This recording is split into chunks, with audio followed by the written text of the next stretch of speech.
Well, very interesting, all of this. Let's talk to Stephen Butt. He's a manager for some of the world's leading artists and music producers. He's also chairman of the Music Managers Forum. Welcome to Global. Hi. I mean, how surprised were you that Apple climbed down so quickly?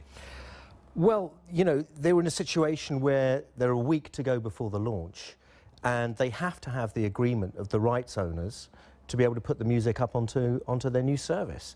And I think that the organisations, including AIM and various other organisations, the Music Publishers Association and various other people, have been arguing strongly that what's on offer was not good enough. And they weren't just going to sort of blanket license them. So Taylor coming in and making that statement that she did was a very, very positive one on behalf of all musicians, not just on behalf of the rich ones, when you've been reading about Tidal and things though, where those artists have been, you know, gathering together, but on behalf of artists who really aren't earning much money. But how much will it really impact those sorts of artists? I mean, you can see how it works for Taylor Swift, but what about those other less successful independent artists? We're talking about here about a technology company using music to launch and sell other parts of their businesses.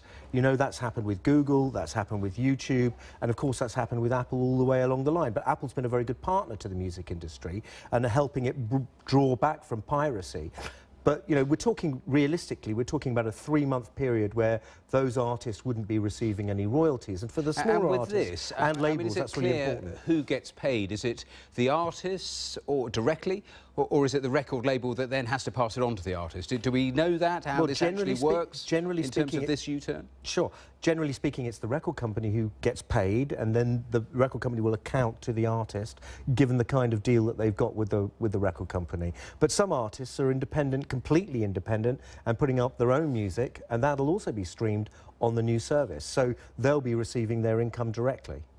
Tell me a little more about how artists actually get payment for streaming, the amounts they get, but how it actually works in practice. Well, I mean, the streaming, the way that streams are paid, I mean, artists, you know, you'll have been hearing in the press are complaining about the very little amount of money that they receive currently for their streams being played. I mean, it's 0.0013 of a penny. Yeah, and just to put that in real terms, I read an amazing line that says to actually earn the US minimum wage, you would have to have 4 million songs played on Spotify, for example. That gives you an idea of just how much you're getting per play. It's tiny. It's pretty small, but the whole point about this is that Apple coming into the marketplace, Apple Music coming into the marketplace, is going to potentially triple or quadruple the size of the streaming market pretty much fairly immediately, because they have, at the moment, Spotify have 20 million paid subscribers per month and another 60 million who are on the freemium service.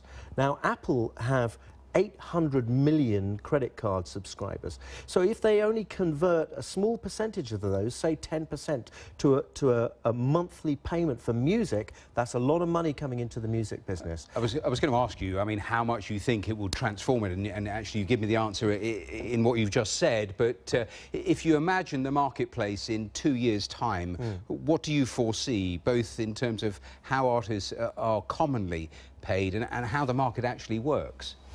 Well, I mean, I think that streaming is going to grow at an exponential rate. You know, I think we're looking at whole new markets potentially opening up, not just in America, Europe, and the developed world, but also in developing countries. You know, where smartphone penetration is picking up at an enormous speed, and I think that will then, you'll see those being bundled with Apple-type services, whether that's Spotify, Deezer, Tidal, or the other services, Rdio, etc., who are already working hard to pick up those markets, and that's going to grow the music market exponentially. We are out of time, but thank you so much for talking to us. Plenty more on today's Global.